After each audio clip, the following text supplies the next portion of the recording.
ongoing thing. Assalamualaikum, perkenalkan nama saya Indeka Pertiwi. Saya kelas 3C, Prodi PGSD Universitas Widyagama Mahakam Samarinda. Di sini saya akan menjelaskan tentang tokoh filsafat pendidikan yaitu Aristoteles dengan pemikirannya.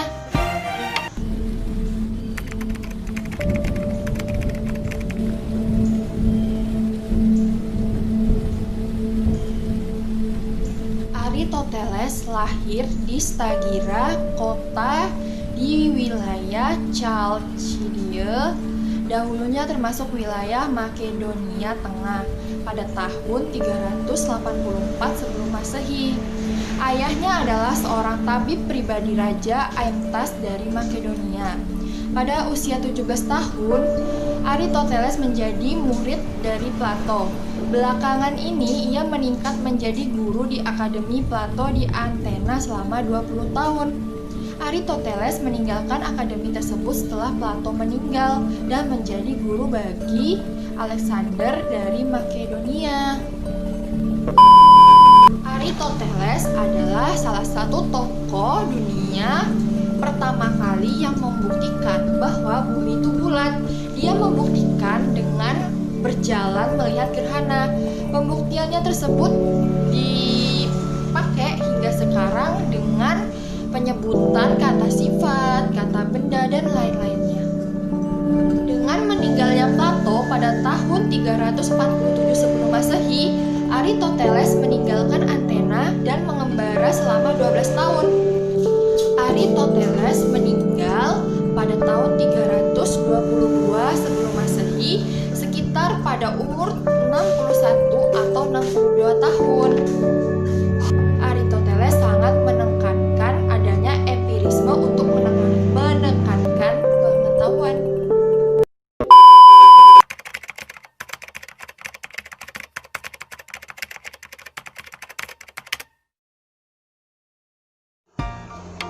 Pembagian filsafat menurut Aristoteles. Yang pertama adalah logika. Logika ini adalah penemuan Aristoteles yang terbesar dalam bidang logika adalah silogisme. Silogisme ini maksudnya adalah uraian berkunci, yaitu menarik kesimpulan dari kenyataan yang umum atas hal yang khusus dan dapat digunakan dalam menarik kesimpulan yang baru dan tepat dari dua kebenaran yang telah ada. Contohnya adalah setiap manusia pasti akan mati. Dia adalah manusia, maka dapat kita tarik kesimpulan bahwa ia pasti akan mati. Menurut Aristoteles, pengetahuan baru dapat dihasilkan melalui dua cara, yaitu induksi dan deduksi. Induksi yaitu bertolak dari kasus-kasus yang khusus menghasilkan pengetahuan tentang yang umum, sedangkan deduksi bertolak dari dua kasus yang tidak disaksikan dari atas dasar itu menyimpulkan kebenaran yang ketiga. Pemikiran Aristoteles yang kedua adalah filosofi teoretika, yaitu fisika, yaitu tentang dunia, material, ilmu alam, dan sebagainya. Aristoteles beranggapan bahwa jagat raya terbatas, berbentuk bola, dan jagat raya tidak mempunyai permulaan dalam waktu dan tidak mempunyai akhir atau kekal. Sedangkan bumi dan isinya terdiri dari 4 unsur, api, udara, dan air. Sedangkan selain bumi hanya terdiri dari 1 unsur, yaitu aether. Penggerak pertama adalah yang tidak digerakkan. Beberapa pembagian penting untuk memahami pemikiran Aristoteles itu dari doktrin tentang substansi dan aksi dan benda dan bentuk. Kedua adalah konsep gerak. Ketiga adalah konsep tentang elemen dan teori mixio. Yang keempat adalah gerak natural dan gerak yang dipaksa. Yang B adalah matematika. Selain ada fisika dan ada matematika loh. I matematika yaitu tentang barang yang menurut kuantitasnya. Aristoteles berprinsip bahwa ketidakhinggaan hanya ada di dalam konsep saja. Jadi pemikiran ini kemudian menjadi perdebatan pada generasi setelah beliau. Pemikiran Aristoteles yang terbesar dalam matematika adalah tentang logika dan analisis. Selain fisika dan matematika, ada metafisika juga loh teman-teman.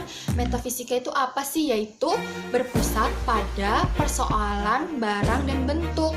Jadi bentuk yang dikemukakan sebagai pengganti pengertian dari dunia idea Plato yang ditolaknya.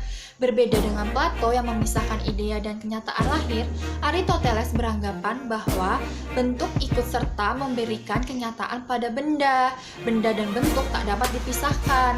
Dan yang ketiga ada filosofi praktika atau tentang hidup kesusilaan, yaitu dibagi lagi menjadi etika dan politika. Jadi kalau etika itu adalah Aristoteles memakai pendekatan biologis untuk menganalisa manusia, teman-teman. Menurutnya, manusia itu adalah seekor binatang dengan unsur tertentu dan yang khas. Tidak seperti binatang pada umumnya loh, yang diatur oleh kebiasaan. Manusia dapat dengan sadar mengendalikan dorong-dorongan non-rasionalnya, memiliki nafsu yang bermacam-macam. Salah satu nafsu dari manusia adalah bersosialisasi, baik buat sekedar bersahabat atau urusan seksual. Yang kedua ada politika atau kesusilaan dalam hidup kenegaraan. Sebagai murid Plato, walaupun Aristoteles banyak terpengaruh olehnya, namun tidak semua ajarannya diterima mentah-mentah oleh Aristoteles. Ajarannya dikupas secara praktis.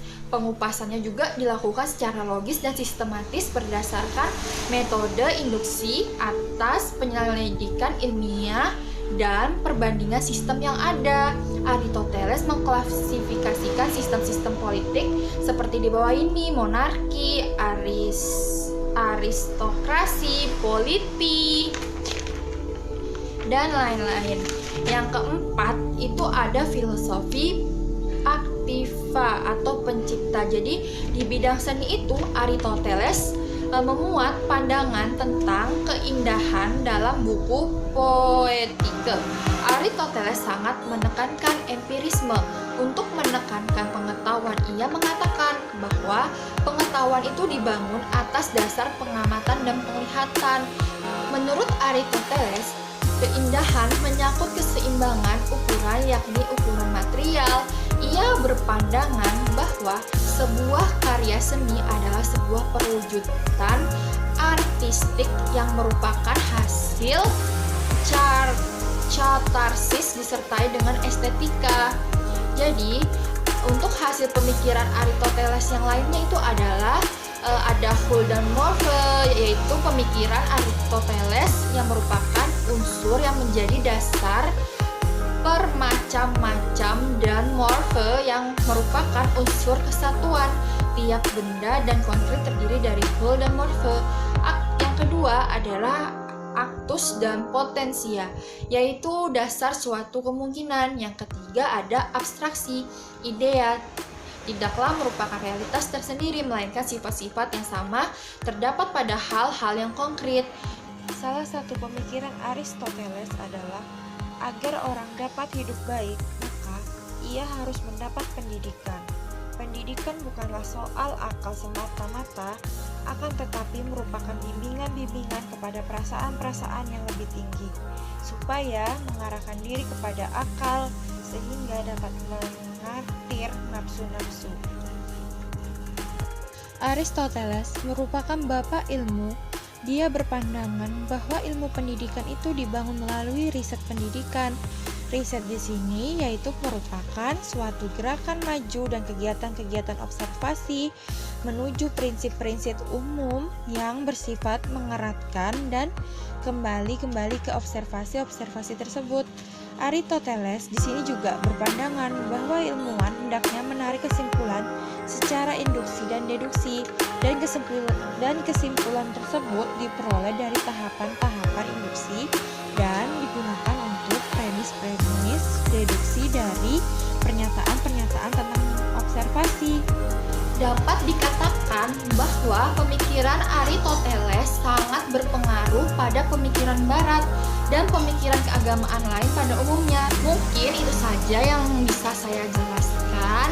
Kurang lebihnya saya mohon maaf. Wassalamualaikum warahmatullahi wabarakatuh. Sampai jumpa lagi. Dadah.